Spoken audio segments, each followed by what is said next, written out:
Hi friends, ಇವತ್ತು ನಾವು ಒಬ್ಬ ಫ್ರಂಟ್ ಅಂಡ್ ಡೆವಲಪರ್ ಆಗಬೇಕು ಅಂದ್ರೆ ಏನೇನ್ ಟೆಕ್ನಾಲಜೀಸ್ ತಿಳ್ಕೊಂಡಿರ್ಬೇಕು ಮತ್ತೆ ಏನೇನ್ ಸ್ಕಿಲ್ ಸೆಟ್ ಇರಬೇಕು ಅಂತ ಕಲಿಯೋಣ ಬನ್ನಿ.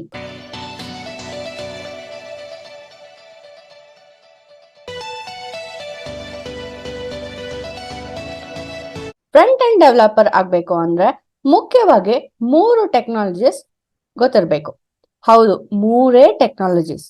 ಅದ್ಯಾವುದು? HTML, CSS ಮತ್ತೆ ಜಾವಾಸ್ಕ್ರಿಪ್ಟ್.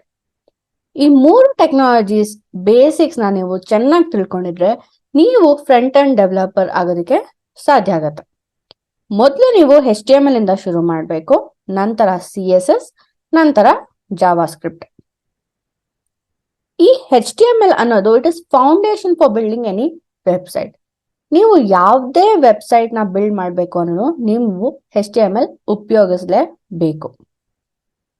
ಎಲ್ಲ UI ಫ್ರೇಮ್ವರ್ಕ್ಸ್ ಕೂಡ ಈ HTML ಯೂಸ್ ಮಾಡ್ಕೊಂಡೆ ಬಿಲ್ಡ್ ಮಾಡಿರ್ತಾರೆ.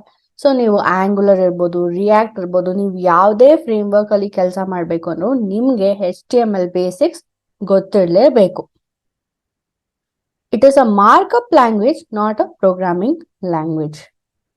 HTML ಅಂದ್ರೆ ಮುಖ್ಯವಾಗಿ ನೀವು ತಿಳ್ಕೊಳ್ಬೇಕಾಗಿರೋದಂದ್ರೆ ಅದು ಪ್ರೋಗ್ರಾಮಿಂಗ್ ಲ್ಯಾಂಗ್ವೇಜ್ ಅಲ್ಲ, ಮಾರ್ಕಪ್ ಲ್ಯಾಂಗ್ವೇಜ್. ಸೊ ಸಿಂಟ್ಯಾಕ್ಸ್ ಸ್ವಲ್ಪ ಬೇರೆ ತರ ಇರುತ್ತೆ. It is easy to learn.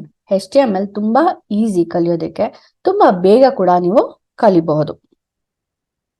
CSS, HTML ನೀವು ವೆಬ್ಸೈಟ್ ಬಿಲ್ಡ್ ಮಾಡೋದಕ್ಕೆ ಉಪಯೋಗಿಸ್ತೀರಾ ಅಂದ್ರೆ CSS ಯೂಸ್ ಮಾಡಿಕೊಂಡು ಅದಕ್ಕೆ ಸ್ಟೈಲ್ಸ್ ನ ಆಡ್ ಮಾಡ್ಬೋದು. ಅಂದ್ರೆ ನಿಮ್ಮ ವೆಬ್ಸೈಟ್ಸ್ ಲುಕ್ ಅಂಡ್ ಫೀಲ್ ಚೆನ್ನಾಗಿ ಮಾಡಬೇಕು ಅಂದ್ರೆ, ಅದನ್ನ ಬ್ಯೂಟಿಫುಲ್ ಆಗಿ ಕಾಣಿಸ್ಬೇಕು ಅಂದ್ರೆ ನೀವು CSS ಆಡ್ ಮಾಡಲೇಬೇಕು. ಸೊ ನಿಮ್ಗೆ ಫ್ರಂಟ್ ಅಂಡ್ ಡೆವಲಪರ್ ಆಗಬೇಕು ಅಂದ್ರೆ ಈ CSS ಕಲಿಯೋದು ಕೂಡ ತುಂಬಾನೇ important. It includes design, layers and animations. So CSS ಅಲ್ಲಿ ನೀವು ಬರೀ ಟೆಕ್ಸ್ಟ್ ಫಾಂಟ್ ಹೆಂಗ್ ಚೇಂಜ್ ಮಾಡೋದು, ಕಲರ್ ಹೆಂಗ್ ಆಡ್ ಮಾಡೋದು, ಇದಕ್ಕೆ ಕಲಿಯೋದಕ್ಕಿಂತ ಡಿಸೈನಿಂಗ್, ಲೇಔಟಿಂಗ್, ಅನಿಮೇಷನ್ಸ್ ಇದೆಲ್ಲಾನು ಕಲ್ತ್ರೆ ಹೆಲ್ಪ್ ಆಗತ್ತೆ. HTML ಮತ್ತೆ CSS ಯಾವಾಗ್ಲೂ they go hand in hand. ಅಂದ್ರೆ ನೀವು ಬರೀ ವೆಬ್ಸೈಟ್ಸ್ ಬಿಲ್ಡ್ ಮಾಡಿದ್ರೆ ಸಾಲದು, ಅದನ್ನ ಬ್ಯೂಟಿಫೈ ಕೂಡ ಮಾಡ್ಬೇಕಾಗತ್ತೆ. ಸೊ ನಿಮ್ಗೆ HTML ಮತ್ತೆ CSS ಎರಡು ಕಲ್ತಿರ್ಬೇಕಾಗತ್ತೆ. ಹಾಗೆ ಇದು ಎರಡೂನು ಕಲಿಯೋದು ತುಂಬಾನೇ ಈಸಿ, ಬೇಗ ನೀವು ಕಲಿಬಹುದು. JavaScript it's a programming language for web. ನಾನು ಹೇಳ್ದೆ HTML ಬಂದು it is a markup language, not programming language ಅಂತ. ಬಟ್ ಈ ಜಾವಾಸ್ಕ್ರಿಪ್ಟ್ ಅನ್ನೋದು it is a programming language. It runs on all browsers. So ಈ ಜಾವಾಸ್ಕ್ರಿಪ್ಟ್ ಕೋಡ್ ನ ನೀವು compile ಮಾಡೋದಕ್ಕೆ, ರನ್ ಮಾಡೋದಕ್ಕೆ ನಿಮ್ಗೆ ಸ್ಪೆಸಿಫಿಕ್ ಟೂಲ್ ಅಥವಾ ಕಂಪೈಲರ್ ಬೇಡ. ಯಾವುದೇ ಬ್ರೌಸರ್ ಇರ್ಬೋದು, ಫೈರ್ಫಾಕ್ಸ್, ಕ್ರೋಮ್ ಅಥವಾ ಮೈಕ್ರೋಸಾಫ್ಟ್ ಎಡ್ಜ್, ಯಾವುದೇ ಬ್ರೌಸರ್ ಅಲ್ಲಿ ಬೇಕಾದ್ರೂ ನೀವು ಇದನ್ನ ರನ್ ಮಾಡ್ಬೋದು. ಈ ಜಾವಾಸ್ಕ್ರಿಪ್ಟ್ ಉಪಯೋಗಿಸ್ಕೊಂಡು ನಾವು ಡೈನಮಿಕ್ ವೆಬ್ ಪೇಜಸ್ ನ ಬಿಲ್ಡ್ ಮಾಡಬಹುದು. ಸೊ HTML ಅಲ್ಲಿ ನೀವು ಟೆಕ್ಸ್ಟ್ ಫೀಲ್ಡ್ ಇರ್ಬೋದು, ಬಟನ್ ಇರ್ಬೋದು, ಇದೆಲ್ಲ ಆಡ್ ಮಾಡಬಹುದು. CSS ಯೂಸ್ ಮಾಡ್ಕೊಂಡು ಅದನ್ನ ಚೆನ್ನಾಗಿ ಕಾಣಿಸೋ ತರ ಮಾಡಬಹುದು.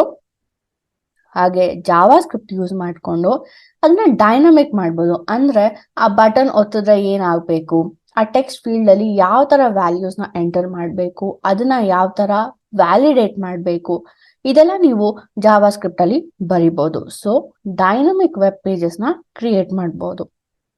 It is base for any UI frameworks. React JS ಇರ್ಬೋದು, ಆಂಗುಲರ್ ಇರ್ಬೋದು, ವ್ಯೂ JS ಇರ್ಬೋದು, ಇದೆಲ್ಲ ಕಲಿಯೋದಿಕ್ಕೆ ಈ ಜಾವಾಸ್ಕ್ರಿಪ್ಟ್ ಅನ್ನೋದು ಬೇಸಿಕ್ಸ್. ಜಾವಾಸ್ಕ್ರಿಪ್ಟ್ ನೀವು ಕಲಿತಾ ಹೋದ್ರೆ ತುಂಬಾ ದಿನಗಳಾಗತ್ತೆ. ಅಂದ್ರೆ ಎಷ್ಟು ಕಲಿತಿರೋ ಅಷ್ಟು ಟಾಪಿಕ್ಸ್, ಅಷ್ಟು ನ್ಯೂ ಫೀಚರ್ಸ್ ಆಡ್ ಆಗ್ತಾ ಹೋಗತ್ತೆ.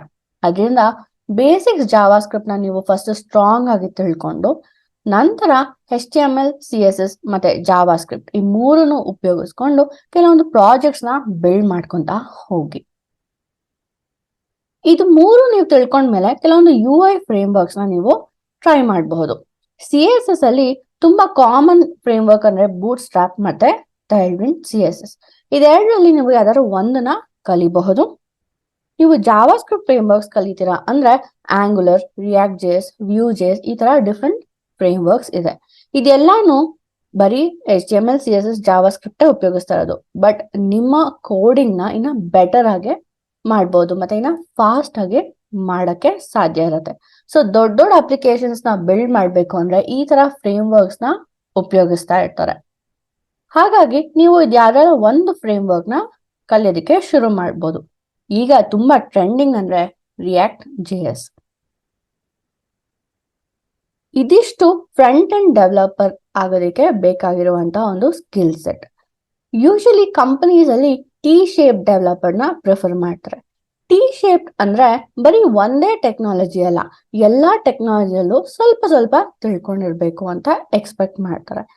ಸೊ ಅದರಿಂದ ಫ್ರಂಟ್ ಅಂಡ್ ಡೆವಲಪರ್ಗೆ ಈ HTML CSS JavaScript ಬಿಟ್ಟು ಬೇರೆ ಯಾವ್ಯಾವ ಟೆಕ್ನಾಲಜೀಸ್ ಗೊತ್ತಿದ್ರೆ ಹೆಲ್ಪ್ ಆಗತ್ತೆ. ಮೊದಲನೇದು ಗಿಟ್. ಇವಾಗ ಆಲ್ಮೋಸ್ಟ್ ಎಲ್ಲಾ ಕಂಪನೀಸು ಈ ಗಿಟ್ ವರ್ಷನ್ ಕಂಟ್ರೋಲ್ ನ ಉಪಯೋಗಿಸ್ತಾ ಇರ್ತಾರೆ. ಇದು ನಿಮ್ಮ ಸೋರ್ಸ್ ಕೋಡ್ ನ ಪುಷ್ ಮಾಡುವಂತ ಒಂದು ಜಾಗ. ಮತ್ತೆ rest web services. So API ಇಂದ ನಿಮ್ಗೆ ಯಾವ್ದಾರ ಕಾಲ್ಸ್ ಬಂತು ಅಂದ್ರೆ ಅದನ್ನ ನೀವು ಇನ್ಪುಟ್ ಆಗಿ ತಗೊಳ್ಳೋದಕ್ಕೆ ಈ ರೆಸ್ಟ್ ವೆಬ್ ಸರ್ವಿಸಸ್ ಬಗ್ಗೆ ಗೊತ್ತಿದ್ರೆ ಹೆಲ್ಪ್ ಆಗತ್ತೆ. ಹಾಗೆ ಬೇಸಿಕ್ಸ್ ಆಫ್ API ಅಂದ್ರೆ ಏನು, ಮತ್ತೆ API ಕಾಲ್ಸ್ ನ ಯಾವ ರೀತಿ ಮಾಡೋದು, ಮತ್ತೆ ಪ್ಯಾರಾಮೀಟರ್ಸ್ ನ ಹೆಂಗ್ ಪಾಸ್ ಮಾಡೋದು, ಇದೆಲ್ಲ ಗೊತ್ತಿದ್ರೆ ಹೆಲ್ಪ್ ಆಗತ್ತೆ. ಹಾಗೆ ಸ್ವಲ್ಪ ಬ್ಯಾಕ್ ಅಂಡ್ ಪ್ರೋಗ್ರಾಮಿಂಗ್ ನಾಲೆಜ್ ಇದ್ರೆ ಅದು ಕೂಡ ಹೆಲ್ಪ್ ಆಗತ್ತೆ. ಸೊ ನೀವು ಫ್ರಂಟ್ ಅಂಡ್ ಡೆವಲಪರ್ ಇಂದ ಫುಲ್ ಸ್ಟ್ಯಾಕ್ ಡೆವಲಪರ್ ಆಗಿ ಹೋಗ್ಬೇಕು ಅಂದ್ರೆ ಈ ಬ್ಯಾಕ್ ಅಂಡ್ ಪ್ರೋಗ್ರಾಮಿಂಗ್ ಕಲ್ತಿರ್ಬೇಕಾಗತ್ತೆ. ಸೊ ಅದರಿಂದ ಫ್ರಂಟ್ ಅಂಡ್ ಡೆವಲಪರ್ ಆಗಿದ್ದಾಗ ಸ್ವಲ್ಪ ಬೇಸಿಕ್ಸ್ ತಿಳ್ಕೊಂಡಿದ್ರೆ ಯಾವ್ದಾದ್ರು ಇಶ್ಯೂ ಬಂದ್ರು ನೀವು ಅದನ್ನ ಡಿಬಗ್ ಮಾಡೋದಕ್ಕೆ ಹೆಲ್ಪ್ ಆಗತ್ತೆ. Knowledge of any one database, Oracle ಇರ್ಬೋದು ಅಥವಾ MySQL ಡೇಟಾಬೇಸ್ ಇರ್ಬೋದು, ಯಾವ್ದಾದ್ರು ಒಂದು ಡೇಟಾಬೇಸ್ ಬಗ್ಗೆ ಗೊತ್ತಿದ್ರು ಹೆಲ್ಪ್ ಆಗುತ್ತೆ.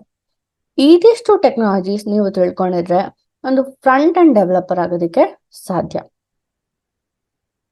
ನಮ್ಮ ಕಲಿಯೋಣ ವೆಬ್ಸೈಟ್ ಹಾಗೂ ಕಲಿಯೋಣ ಯೂಟ್ಯೂಬ್ ಚಾನಲ್ ಅಲ್ಲಿ JavaScript ಮತ್ತೆ CSS ಮತ್ತೆ HTML ಡೀಟೇಲ್ ಟ್ಯುಟೋರಿಯಲ್ಸ್ ಇದೆ. ಇದನ್ನ ನೀವು ಕಲಿಬೇಕು ಅಥವಾ ನೀವು ಫ್ರಂಟ್ ಅಂಡ್ ಡೆವಲಪರ್ ಆಗೋದಕ್ಕೆ ನಿಮ್ಮ ರೋಡ್ ಮ್ಯಾಪ್ ಶುರು ಮಾಡಬೇಕು ಅಂದ್ರೆ ಈ ಕೋರ್ಸ್ಗಳಿಗೆ ನೀವು ಎನ್ರೋಲ್ ಆಗ್ಬಹುದು. ಹಾಗೆ ನಮ್ಮ ವೆಬ್ಸೈಟ್ ಅಲ್ಲಿ ಇನ್ನ ಹಲವಾರು ಕೋರ್ಸಸ್ ಇದೆ. ನೀವು ಎನ್ರೋಲ್ ಆಗಿ ಅದನ್ನ ಕಂಪ್ಲೀಟ್ ಮಾಡಿದ್ರೆ ನಿಮ್ಗೆ ಕೋರ್ಸ್ ಕಂಪ್ಲೀಷನ್ ಸರ್ಟಿಫಿಕೇಟ್ ಕೂಡ ಸಿಗತ್ತೆ. ಈ ವಿಡಿಯೋ ನಿಮ್ಗೆ ಇಷ್ಟ ಆಗಿದ್ರೆ ಲೈಕ್ ಮಾಡಿ. ಹಾಗೆ ನಿಮ್ಗೆ ಏನಾದ್ರೂ ಟೆಕ್ನಾಲಜೀಸ್ ಬಗ್ಗೆ ಇನ್ನ ಹೆಚ್ಚು ಕೋರ್ಸಸ್ ಬೇಕು ಅಂದ್ರೆ ನಮ್ಮ ಯೂಟ್ಯೂಬ್ ಚಾನಲ್ ಅಲ್ಲಿ ಕಮೆಂಟ್ ಮಾಡ್ಬೋದು. ಹಾಗೆ ನಮ್ಮ ಚಾನೆಲ್ನ ಸಬ್ಸ್ಕ್ರೈಬ್ ಮಾಡೋದು ಮರಿಬೇಡಿ. Thank you.